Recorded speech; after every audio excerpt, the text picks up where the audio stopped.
This will go down in history as one of the wildest PMQs ever. Rachel Reeves, the Chancellor, crying her eyes out on the front bench after Keir Starmer failed to guarantee that she's going to keep her job. Absolutely humiliating for Rachel Reeves, and chaos in the markets. We've got the bond having a slump, the markets going crazy after Rachel Reeves crying on the front bench, because now we've got a lot of uncertainty over her position, over the future of the economic policy of this country, over whether the government can possibly make any cuts and get the nation's finances in orders after, despite having a majority, a huge majority with 480 MPs, a working majority of 165, they can't even get a welfare bill across the line that would save them 5 billion quid. That leaves a lot of uncertainty about what is going to happen in the autumn, and they don't even know who the Chancellor is going to be now, because Keir Starmer has failed to give any certainty whatsoever after Kemi Badenoch asked him to, as to whether Rachel Reeves is going to still be in her job in a year's time. Keir Starmer's only response to that was to say, oh well, Kemi Badenoch certainly won't be there in a year's time. This has created so much uncertainty. Nobody knows what the hell is going to happen now. What is going to happen to government debt? Let's take a look before we go into what is happening in the markets and the fallout of all of this. Let's just take a look at that question from Kemi Badenoch right before the moment when Rachel Reeves started crying. Mr. Speaker, he talks about jobs. Unemployment has risen every month since Labour took office. Has he spoken to Nissan, by the way, and looked at what's happening there? This man has forgotten that his welfare bill was there to plug a black hole created by the Chancellor. Instead, they're creating new ones. They're creating new ones. She looks... Mr. Speaker, she's pointing at me. She looks absolutely miserable. Labour MPs, yeah, she looks that was controversial miserable. To say. Labour MPs, they can point as much as they like. The fact is, Labour MPs are going on the record saying that the Chancellor is toast, and the reality is that she is a human shield for his incompetence. In January, he said that she would be in post till the next election. Will she really? So that was Kemi Badenoch's question there. We'll listen to Keir Starmer's response in a moment, but just take note of how, direct that question was towards the Chancellor, not just criticising her policies, but criticising the way she looks, putting all eyes on her, telling the House she looks miserable, saying that people are on the backbenches are publicly saying that she is toast, asking if she's going to go. You could see Rachel Reeves sort of giggling and pointing there, but let's see what happens next after Keir Starmer answers the question. She certainly won't. Mr. Speaker, I have to say I'm always cheered up when she asks me questions or responds to a statement, because she always makes a complete mess of it and shows just how unserious and irrelevant they are.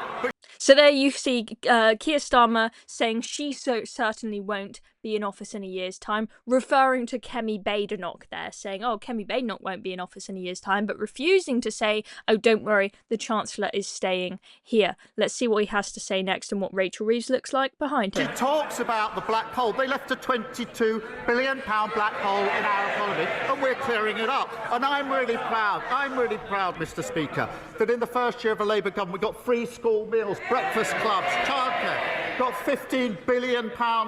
You can see Rachel starting to get upset there. Now you can see the tears starting to roll down her face. Planning and infrastructure is pounding forward, building 1.5 million homes, the biggest investment in social and affordable housing, and of course, Mr. Speaker, the 3 trade deals. Looking Remember very the ones uncomfortable that they couldn't get, including the US trade deal. On Monday, those tariffs came down. That secured the jobs at JLR. That's who we care about on this side of the House. And then he finishes his answer there with no guarantee. How awful for the Chancellor that he couldn't confirm that she would stay in place. Yeah, very, very difficult. Now, we have had a statement come out after this crazy PMQs from number 10 saying that Rachel Reeves was upset because of a personal matter, and that may be the case. But what I would say is, I'm a bit skeptical of that because of the timing of it. It came right after that question where Kemi Badenoch asked specifically about her position and pointed to the fact that she looked miserable. That, to me, interesting timing. And you don't see her look at her phone, right? You saw her, smiling and jeering and whatnot before this question and pointing at Kemi Badenoch, and then suddenly she was upset. If you could see her looking at her phone, and I understand the camera wasn't on her the whole time, but if she had looked at her phone, seen a message, and then her face suddenly dropped, seen a message saying, with some family tragedy or whatever it may be, you could understand, but we don't see that here. I'm not buying it, people online aren't buying it, and very crucially, the bond markets are not buying it. Let's take a look at what the Financial Times is saying. UK government bonds and the pound fell sharply after Sir Keir Starmer declined to back a tearful Rachel Reeves during Prime Minister's questions following Labour's dramatic gutting of its welfare bill. Starmer refused to say that the Chancellor would remain in her post in a combative exchange with Kemi Badenoch following Labour's chaotic ditching of a planned $5 billion in savings. Gilts slumped as investors grew increasingly nervous about the UK public finances, pushing the 10-year yield up 0.18 percentage points to 4.64%, close to the biggest one-day rise in borrowing costs since the market fallout from Liz Truss's unfunded tax cuts 3 years ago. The pound dropped 1.1% against the dollar and 0.8% against the euro. Wow. And you see that comparison to Liz Truss there, and I find it quite comical that Rachel Reeves will often jeer about Liz Truss's mini budget in the chamber to say, oh, look how great Labour is compared to Liz Truss. But if you look at the markets, they caused the same fallout as Liz Truss. I'm not saying Liz Truss was great. I think Liz Truss badly executed her plan. But to suggest that Labour are doing any better is for the birds. Now, this is, might sound like, boring city speak to the rest of you guys, but let me tell you what this actually means in normal people speak, okay? The change in the bond yields that we're seeing here means the cost of borrowing is going up. Now, that means that the debt servicing cost for the government will be higher. That means Rachel Reeves needs to spend more money on servicing our debt, which means less money to go towards other things, NHS, welfare, and the rest of it, right? So, what does that mean? Does that mean taxes are going to go up in the autumn even more than expected? This means that she is losing her fiscal headroom, her leeway for day-to-day spending. This puts her even in an even more difficult position. She's clearly having a very bad day, as you can see from the scenes on the front bench. But what is happening in the market is making her day and her week a heck of a lot worse, because now she's got to find more money. And where is she going to find it if she can't even get a bill with a working majority of 165 MPs through Parliament that would save just 5 billion quid of a welfare bill that's expected to go up to 100 billion quid a year by 2030? She must be feeling so hopeless right now. And where was Liz Kendall? Okay, Liz Kendall, in charge of the Department for Work and Pensions. It was the DWP who came up with this proposal when Rachel Reeves went to them and said, I need to find 5 billion quid. Okay, she should have really been, you would have expected her to be next to Keir Starmer at the dispatch box at PMQs, knowing that PMQs was going to be all about that welfare bill fallout yesterday. She wasn't there. Consequently, all the cameras and the attention is on Rachel Reeves. You would expect that in this situation that maybe there'll be a reshuffle, they'll just get rid of Liz Truss to protect Rachel Reeves. Keep Rachel Reeves as Chancellor and we'll just throw Liz Kendall under the bus for this and say it was her fault. Where was Liz Kendall at PMQs today? They can try and get rid of Liz Kendall, but now, especially with the crying, all the focus is on Rachel Reeves. So it's not looking good at all for the Chancellor. Liz Kendall has got off of this one completely scot-free. Let's take a look at some of the fallout. Also, we got a little bit of a breakdown here. Speaking of the markets, it's not just this uncertainty now that Rachel Reeves is crying that is causing this fallout in the markets. It is the fact that we now don't know where we're going to save any money, because this welfare bill, now it's gone through, is not going to save us money. We had Kemi Badenoch, the first question that she asked today at PMQ, she said, "I'll keep it simple. Can you just tell us how much your welfare bill in its new form is going to save?" He couldn't give an answer, but this guy, Tom Waters from the IFS, has given us an answer, and he has broken it down. So tightening the PIP eligibility was meant to save us 2.6 billion quid. That has been completely scrapped as of yesterday.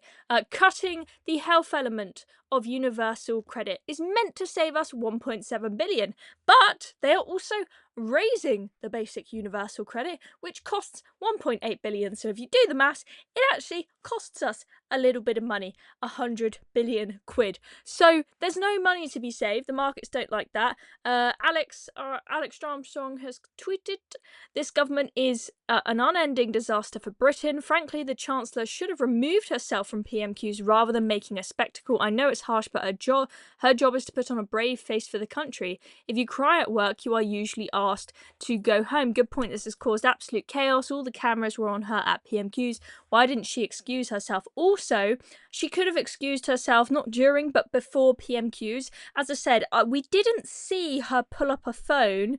She looked like she was tired and certainly not in a good mood, but we didn't see her pull up a phone in the middle of PMQs and receive some sort of distressing personal message while she was in there. I don't know for sure because the cameras were not on her the full time, but we didn't see that, right?